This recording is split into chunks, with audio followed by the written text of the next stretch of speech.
చిరంజీవి గారి తర్వాత నేను విన్నది హరీష్ శంకర్ గారు కూడా మంచి సపోర్ట్ ఇస్తూ ఉంటారు దీపికి అని చెప్పేసి, మంచి ఫ్రెండ్ అని కూడా విన్నా, నిజమేనా? హరీష్ శంకర్ గారు ఎప్పటి నుంచి తెలుసు అంటే, నేను రాబర్ట్ రిచర్డ్సన్ అని ఆస్కార్ విన్నింగ్ కెమెరామెన్ వచ్చారు ఇండియాకి. అప్పుడు అప్పటికి నేను మహర్షి చేశాను. నాకు ఎవరో పరిచయం చేశారన్నమాట, వీళ్ళకి ఇంగ్లీష్ నుంచి తెలుగుకి, తెలుగు నుంచి ఇంగ్లీష్కి కన్వర్ట్ చేయాలి, వీళ్ళకేమో తెలుగు రాదు కాబట్టి. సో ఆ ప్రాసెస్లో ఈయన ఒక ఆస్కార్ విన్నింగ్ కెమెరామెన్ ఇండియాకి వచ్చారని తెలిసిన తర్వాత మన తెలుగు ఇండస్ట్రీ డైరెక్టర్స్, కెమెరామెన్స్ అందరూ కలవడానికి వచ్చారు. హ్యాపీలీ, లక్కీలీ నేను మెయిన్ ఆస్కార్ విన్నింగ్ 3 ఆస్కర్స్ వచ్చాయి ఆయనకి, రాబర్ట్ రిచర్డ్సన్ అని, aviator, Hugo, JFK, once upon a time in Hollywood, ఇప్పుడు ఈక్వలైజర్, అన్ని అంటే ఈక్వలైజర్ 3, ఈ మూవీస్కి ఆయన కెమెరామెన్. ఆయన కలవడానికి వచ్చారు వీళ్ళందరికీ ఓకేనా నాట్ ఓకేనా చెప్పాల్సినది నా చేతిలో ఉందన్నమాట. ఓకే వీళ్ళని కలవచ్చు, ఓకే వీళ్ళని కలవకూడదని. సో ఆ టైంలో దే రిక్వెస్టెడ్ మీ, హరీష్ శంకర్ గారు కానీ, బోస్ గారు కానీ, చోటాకే గారు కానీ, మన సెంధిల్ గారు కానీ, చాలా మంది వచ్చారు ధనుష్. అప్పుడు 10-15 మెంబర్స్. నేను నథింగ్, నేను యాక్టర్, చిన్నపాటి యాక్టర్ని. వీళ్ళందరూ వచ్చి కలవాలంటే అసలు ఎలా ఉంటుంది, ఆ డిసిషన్ నా చేతిలో ఉంది.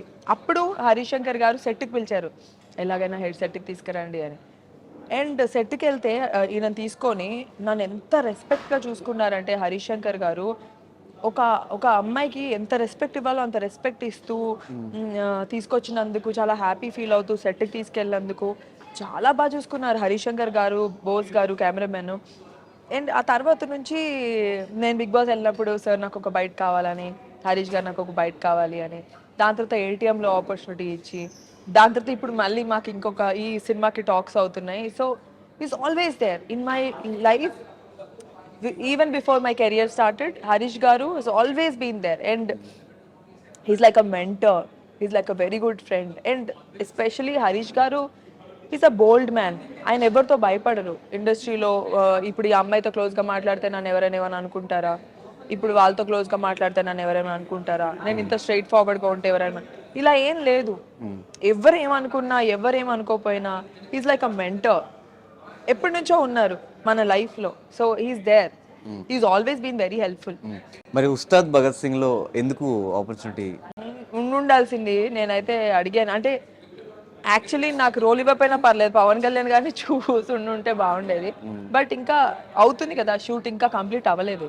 బట్ ఇప్పుడు సినిమాకి లుక్ టెస్ట్ అయింది నాకు, రవితేజ గారి సినిమాకి. సూపర్ లీడ్ రోల్ కాదు, గుడ్ రోల్. ఓకే, ఏదన్నా క్యారెక్టర్స్ వస్తే మంచి క్యారెక్టర్ చేయడానికి రెడీ, ఇంపార్టెంట్ క్యారెక్టర్ చేయడానికి. అంటే బేసిక్లీ ఈ సినిమాకి అయితే ఎస్పెషలీ రవితేజ గారి పక్కన నాకు లాస్ట్ టైం ఒక ఆపర్చునిటీ వచ్చింది ధనుష్, హీరోయిన్ గా. నైట్ అమ్మాయిని మార్చేశారు. ఎందుకు అలా యాక్టర్స్ మారిపోతూ ఉంటారు కదా, ఇప్పుడు డైరెక్టర్స్ డెసిషన్. నేను రవితేజ గారి పక్కన ఎప్పుడైతే నాకు మూవీ వచ్చిందో, నేను చాలా ఎమోషనల్ ధనుష్. నేను ఆ రోజు నైట్ బెడ్ మీద పడుకొని ఏడుస్తూ నా స్పీచ్ రాసుకున్నా. నేను మామూలుగా మైక్ పట్టుకోగానే ఇలా అయిపోతుంది, మనుకుతుంది చెయ్యి.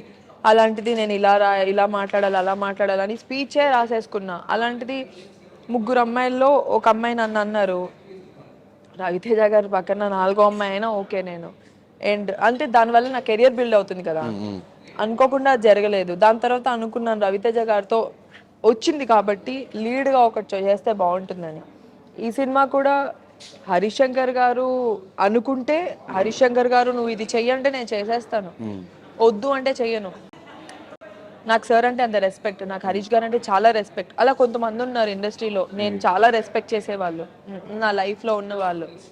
అలాగా ఈ సినిమాలో సార్ చేయమంటే ఖచ్చితంగా ఏదన్నా చేసేస్తాను. ఇలాగే కావాలి అలాగే కావాలని ఏం లేదు. నా కళ్యాణ్ కృష్ణ గారు అంటే కూడా అంతే రెస్పెక్ట్. నా కళ్యాణ్ కృష్ణ గారు అయితే పిలిచి లీడ్ ఇచ్చారు ఇప్పుడు ఆయన సినిమాలో, లంబసింగి సినిమాలో. వాళ్ళు అనుకొని ఉంటారు కదా ఈ అమ్మాయికి ఆపర్చునిటీ రావాలి అని. అలా కొంతమంది అనుకొని ఇలాంటి రోల్ అయితే బాగుంటుందని అనుకొని ఇస్తే బాగుంటుంది. నేనేం చేయగలను ధనుష్, నా చేతిలో ఏముంది? పెద్ద సినిమాలో హీరోయిన్ అవ్వాలని కోరిక ఎవరికి ఉండదు? నాకు ఉంది కోరిక, నేను పెద్ద సినిమాలో హీరోయిన్ అవ్వాలి, నేను చెయ్యాలి అని, మా పేరెంట్స్ ఇప్పటికీ ప్రౌడ్, ఇంకా ప్రౌడ్ చేయాలి అని. అది అవుతే అయ్యింది, అవ్వకపోతే నా చేతిలో ఏముంది? This is my bread and butter. చెయ్యను, ఇలాగే ఉంటానంటే ఏం రాదు. అప్పుడు ఇంట్లో కూర్చోవాలి, మా మమ్మీ డాడీ పైన డిపెండ్ అవ్వాలి. అలా ఎన్ని రోజులు? బట్ డెఫినెట్గా ఈ సినిమాతో ఈ లంబసింగి నుంచి ఆ గ్రాఫ్ పెరుగుతూనే ఉండాలని మా ఛానల్ నుంచి మనస్ఫూర్తిగా కోరుకుంటున్నాను. Thank you.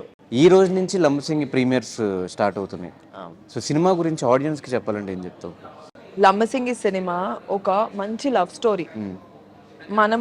మనల్ని మనం చూసుకునే ఒక లవ్ స్టోరీ ఉంటుంది. ఆ లవ్ స్టోరీ కాకుండా దానిలో ఉండే కాంప్లికేషన్స్ వేరుంటాయి. నన్ను ఒక డిఫరెంట్గా చూడబోతున్నారు.